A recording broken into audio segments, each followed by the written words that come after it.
就唔會減低啦，咁就會間接亦都會提高咗本港嘅教育質素嘅。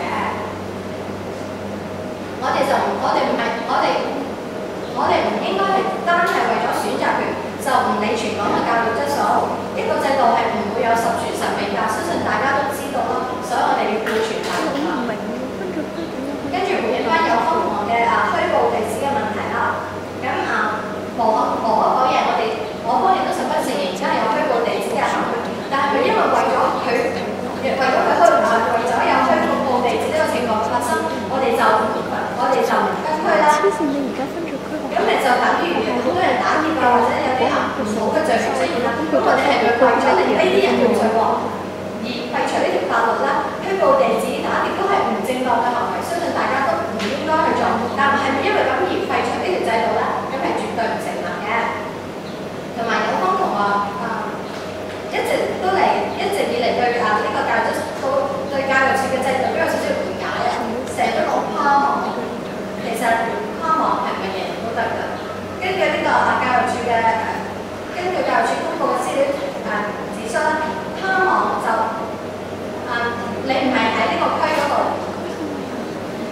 如果你所住嘅區唔係喺你小學嘅區域，而你想你嘅中學亦都係近關你嘅你住嗰區嘅附近咧，你先可以跨網嘅時候，根本其他人如果你話為咗選擇多啲跨網係絕對唔可以成立嘅，而且跨區中區我哋根本呢個制度咧就跨區都學生都唔可以選擇跨區㗎，佢去隔離區點解咧？係因為佢本身嗰個區唔夠學位，但其實就唔係因為跨區只係咁，但就唔係有方同所講嘅跨區就係佢想去選擇更多學校嘅一個途徑啦，所以如果啲再嚟整嘅話，應該差唔多。所以今日嘅辯題，小學四中派位唔應該分區，絕對唔成立嘅，因為分區嘅好處實在太多啦。我哋各位，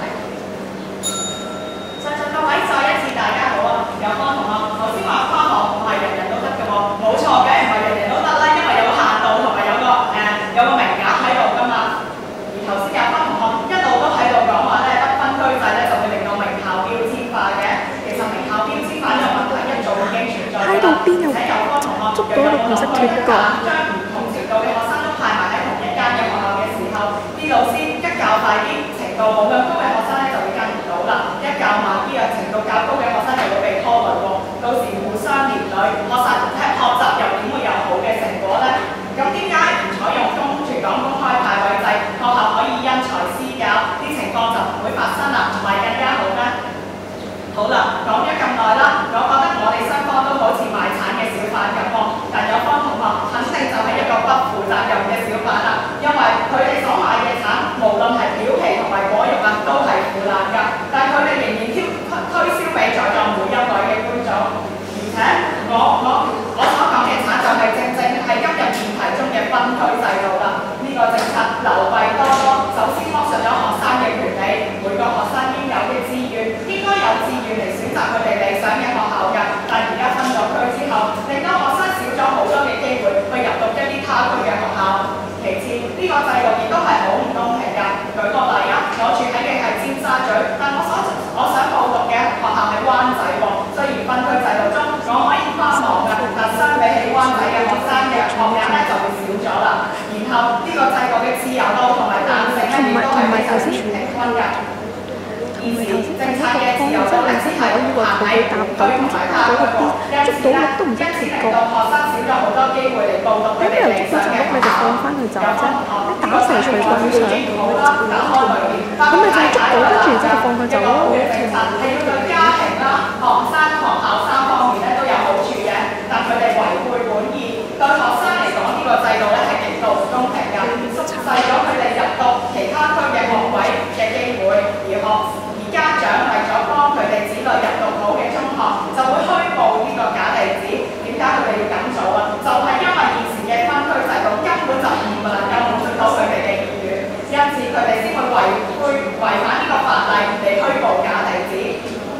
而學校方面啦，不但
哋比完賽個樣先。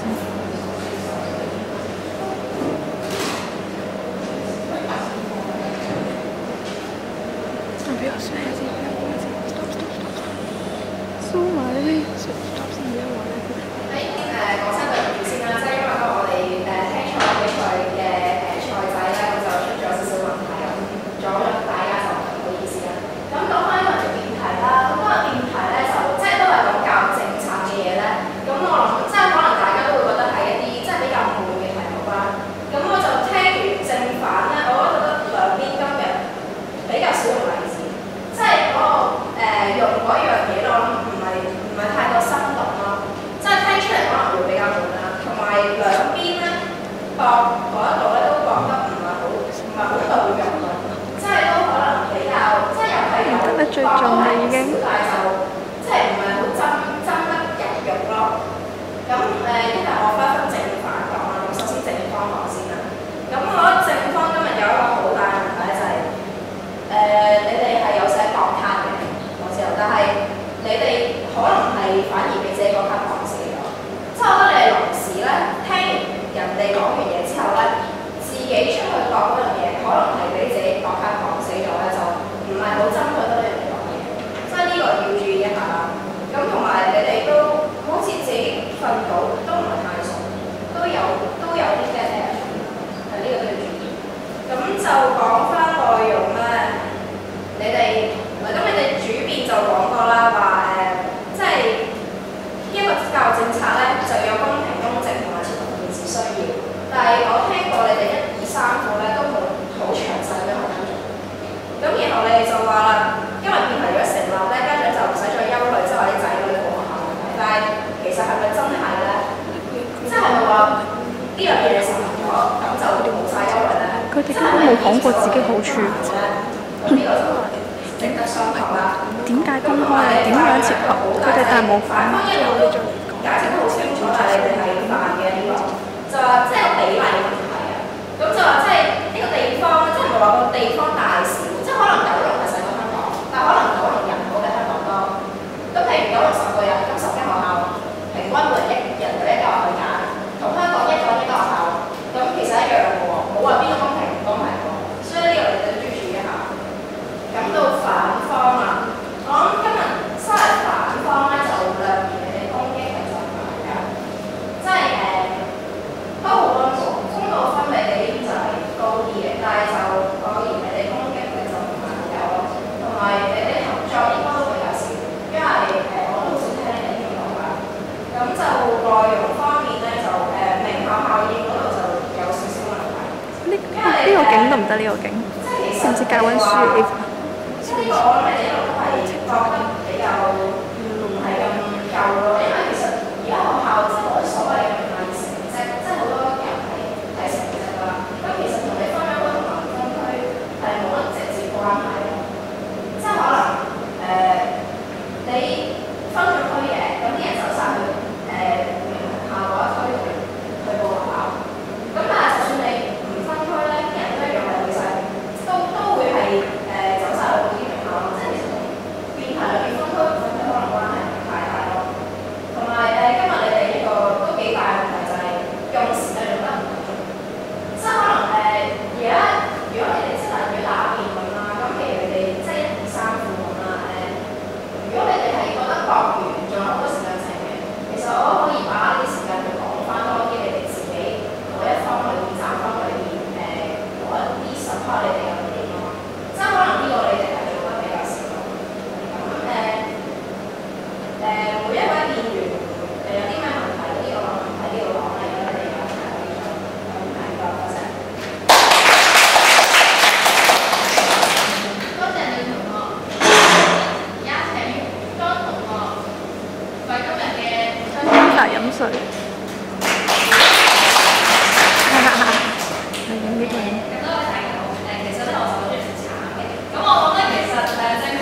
計？我想問，有冇人收分紙攞去計？咁我哋仲要等佢計分。嗰啲主席點做嘢㗎？睇。係啦。我哋可以做啲仔啊嘛，仲等佢慢慢計分。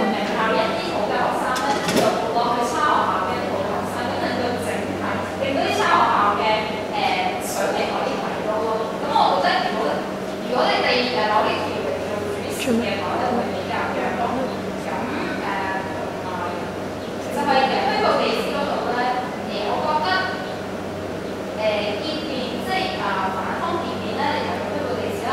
咁正方見面咧，亦都將主虛報地址呢個位置啦。咁而字之矛同字盾咧，咁佢係揀得你好勁咯。咁我覺得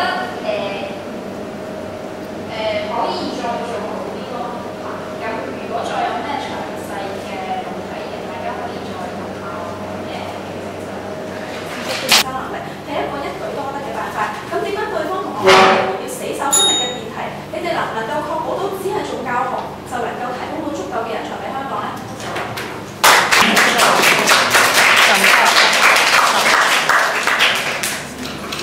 好多謝有方同學問題啊！有方同學話香港社會係好需要人才，咁咧就去提升社會嘛。但係請問過程裏面究竟係教學較為重要，定係研究較為重要咧？冇錯，係兩者成果有佢嘅重要性。不過喺成果係點樣嚟㗎？有方同學你已經好清楚啦。好啦，有方同學今日似乎咧就自視過嗰個，冇錯，我今日好想掂到天花板上雜燈，但係我就必須有張台企上先掂到嘛。我自認較比較肥胖㗎啦，咁唔通有方同學你係咪有能力將個台起掂到盞燈咧？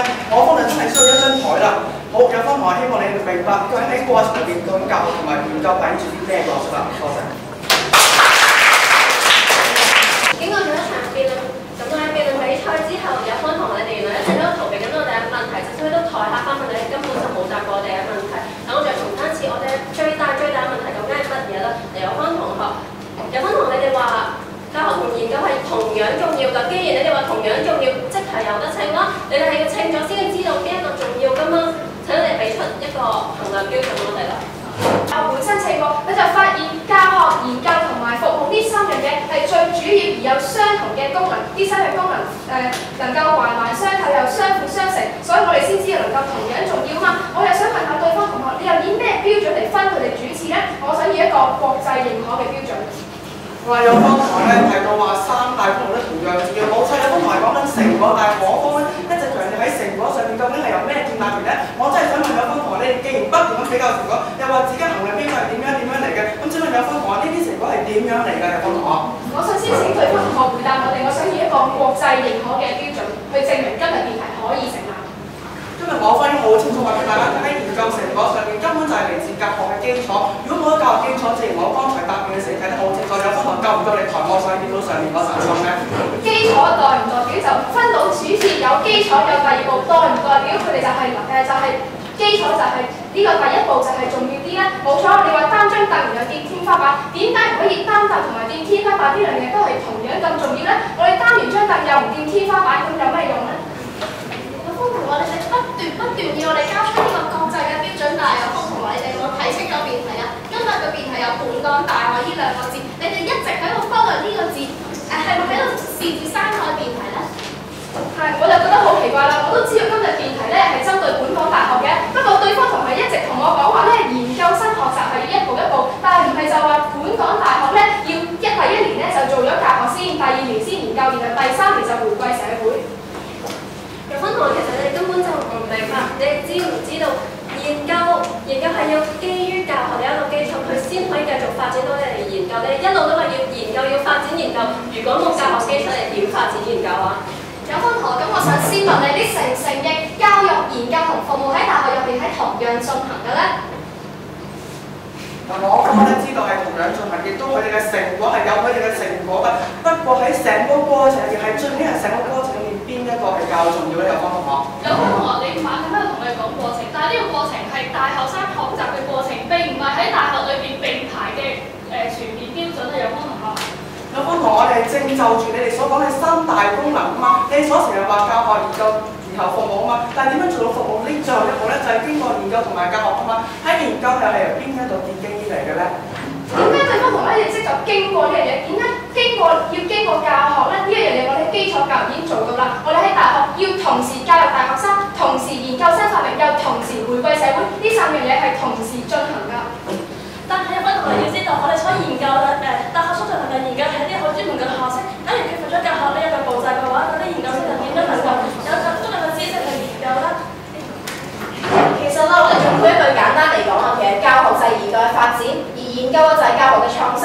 兩者雖然相輔相成，但喺大學裏邊係獨立咁樣進行嘅。有方同學，有方同學並不認同你嘅論點，因為喺教學嚟講，教學同研究之間嘅關係就係有研究冇錯，之前係有教學。我一直問緊有方同學嘅問題就係，如果你哋冇一個教學嘅知識上面，你哋點樣研究咧？請有方同學正面回答問題。咁呢個教學傳授知識呢樣嘢，我哋喺基礎教育做到啦。但係針對本港大學嘅話，我哋就係三樣嘢同時進行。我哋已經一路教大學生，一路研究新發明，我哋已經重複咗好多次嘅地方。有方同你哋認為喺大學就唔需要教學呢一個步驟啦咩？咁點解大學生要叫大學生啊？點解研究生都有收課式研究生啊？有方同學，我諗咧你哋由主片到三副咧都冇聽我哋講嘢，我哋又係話同樣重要，唔係話同樣忽視嘅。有方同學。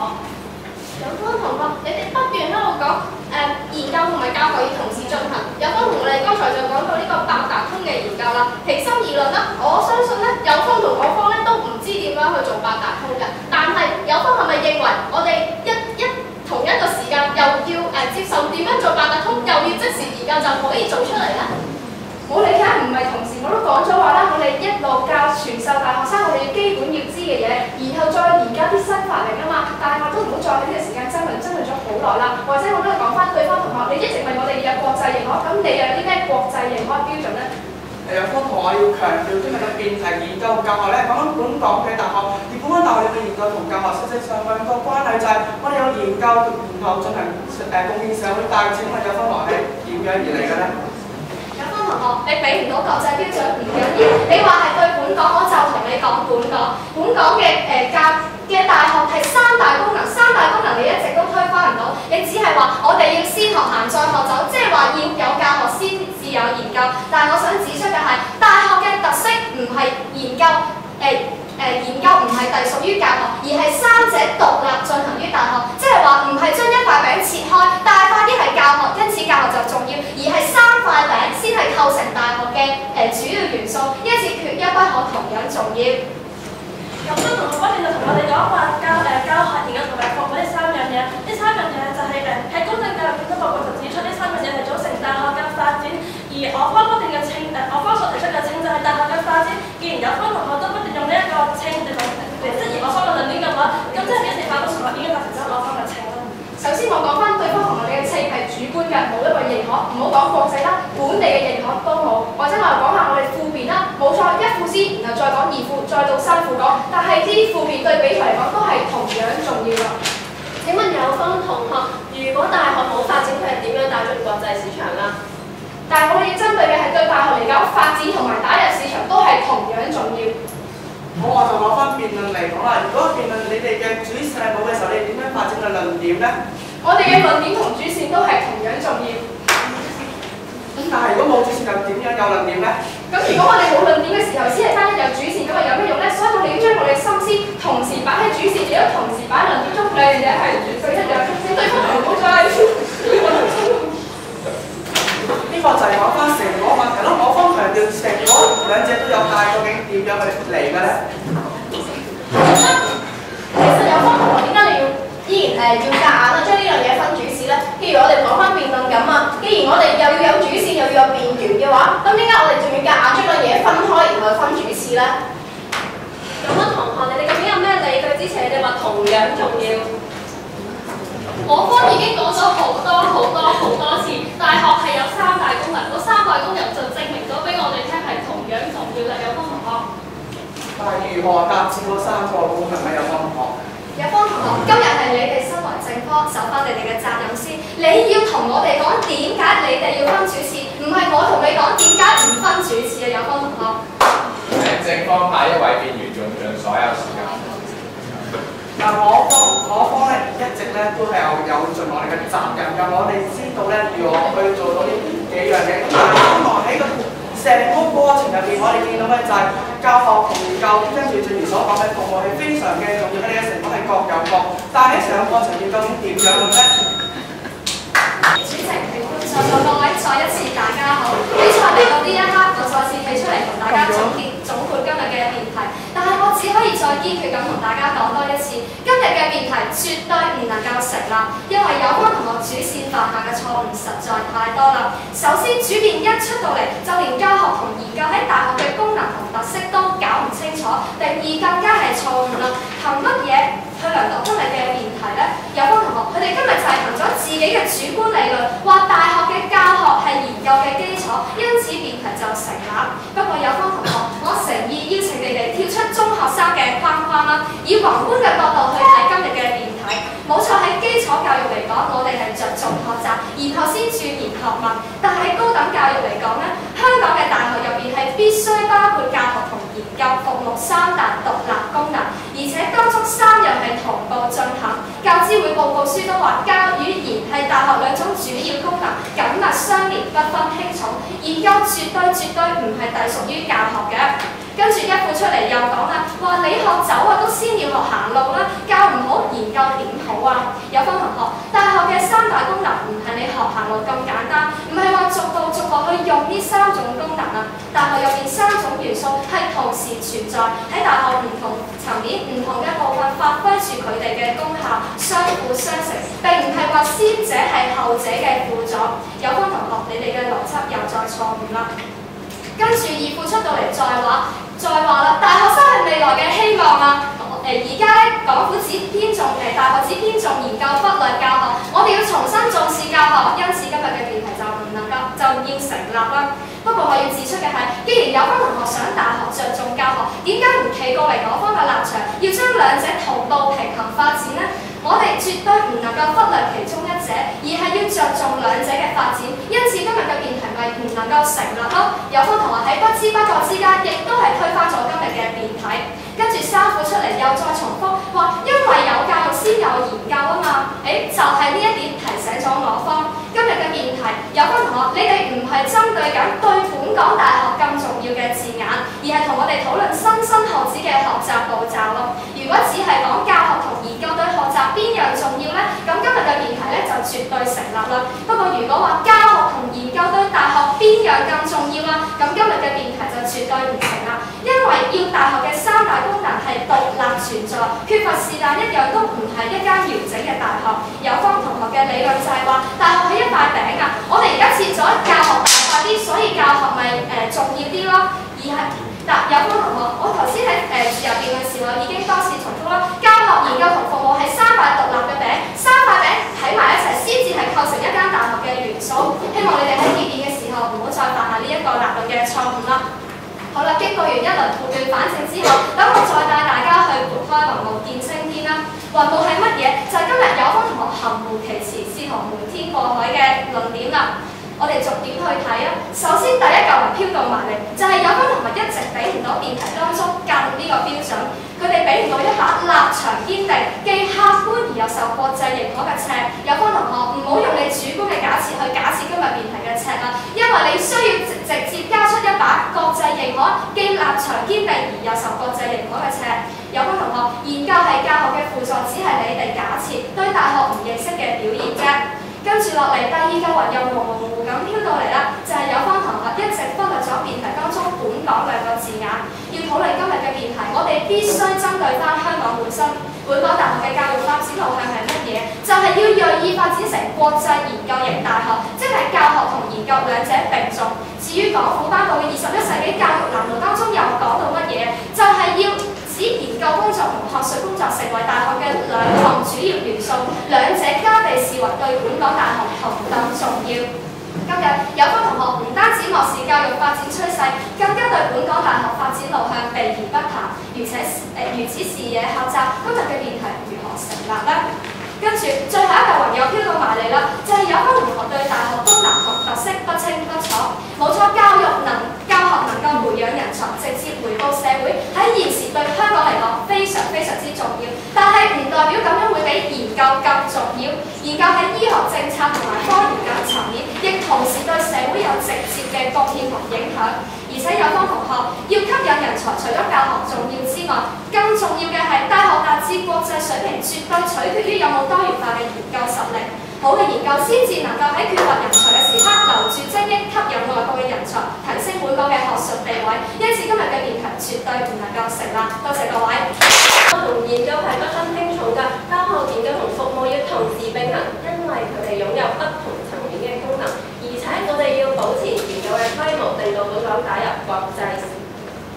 有方同學，你哋就唔好亂加罪名俾我方啦，我方一直都唔反對教學同研究同時進行㗎。